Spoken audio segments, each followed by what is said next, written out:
আন্তর্জাতিক আদিবাসী দিবস রাষ্ট্রসংঘ 1994 ইংরেজিতে যে 9 আগস্টকে আদিবাসীদের অধিকারের প্রতি স্বীকৃতি হিসাবে এই 9 আগস্টকে আদিবাসী দিবস হিসেবে ঘোষণা করেছে।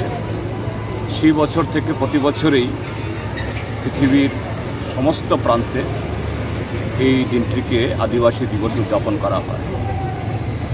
আমরা আমাদের দেশে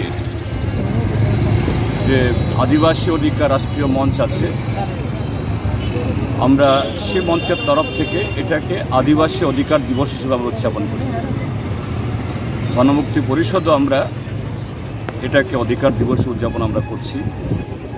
এই দিবসে আমাদের যে মূল স্লোগান হলো ত্রিপুরাজ্যের সর্বত্র গণমুক্তি পরিষদ, ইউআইএফ, টিএসইউ এবং উপজাতি কর্মচারী কমিটি আমরা যৌথভাবে এটা প্রতিপালন আমরা করছি এবং আমাদের প্রতিটি অনুষ্ঠান থেকে, অর্থাৎ যেখানে যেখানেই এই প্রোগ্রাম হচ্ছে সেখান থেকে আমরা একটা মেমোরেন্ডাম আমরা ভারতের মাননীয় রাষ্ট্রপতির কাছে পাঠাচ্ছি।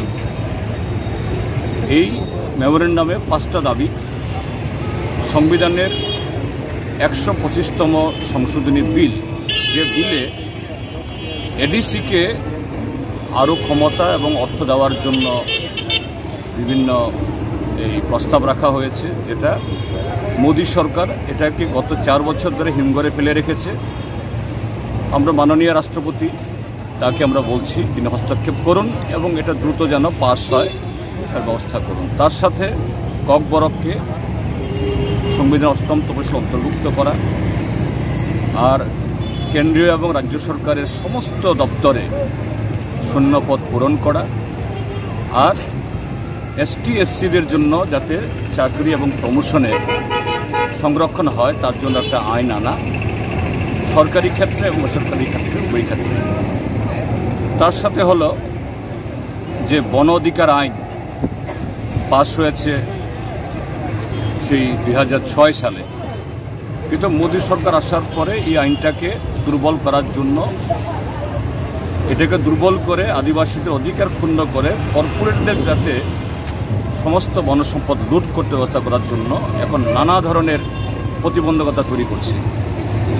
ফরেস্ট রাইট অ্যাক্ট সংশোধন করছে, এটা যেন বাতিল করা হয় এবং এই বন আইনে সমস্ত পরিবারকে যাতে মাননীয় রাষ্ট্রপতির কাছে আমরা পাঠাবো। ঘটনাচক্রে এবার দেশের রাষ্ট্রপতি একজন আদিবাসী মহিলা। তো দেশের সরকার বলার চেষ্টা করছেন তারা আদিবাসীদের প্রতি সাংঘাতিকভাবে সহানুভূতি সম্পন্ন। কাজেই আমরা সেই রাষ্ট্রপতির কাছে আমাদের এই আবেদন পাঠিয়ে আমরা দেখতে চাইব সত্যিকারে তারা আদিবাসীদের প্রতি তাদের মানসিকতা কী, অথবা আমাদের লড়াই তো চলবে। এই হলো আজকের দিনের তাৎপর্য।